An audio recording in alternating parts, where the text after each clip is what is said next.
Kieku ma kienx l-isport Jake naħseb ma kienx iwassal sa 15-il sena, naħseb konna nitilfuh qabel.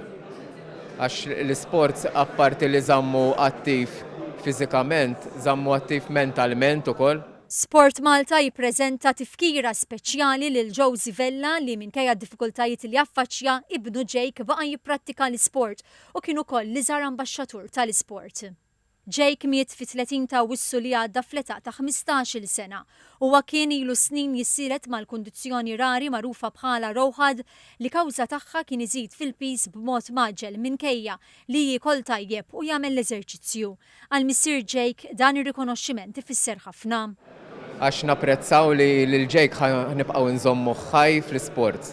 Din it-tifkira ġiet ippreżentata fit-tnedija tal-Ġimgħa Ewropea tal-Isport bit-tema Be Active.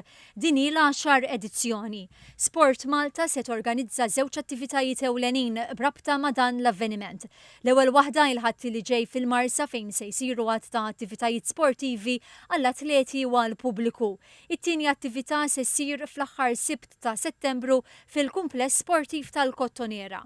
L-uffiċjal ta' Sport Malta Rosemary Merċiqa qalet li l-programm imur lil minn hekk. Però mbagħad hemm avvenimenti oħra li nagħmluhom f'kollaborazzjoni ma' assoċjazzjonijiet u federazzjonijiet sportivi, ma' klab sportivi, ma' fitness centers, kunsilli lokali, postijiet tax-xogħol u skejjel biex bekk inkunu nistgħu nilħqu l-iktar numru ta' nies possibbli.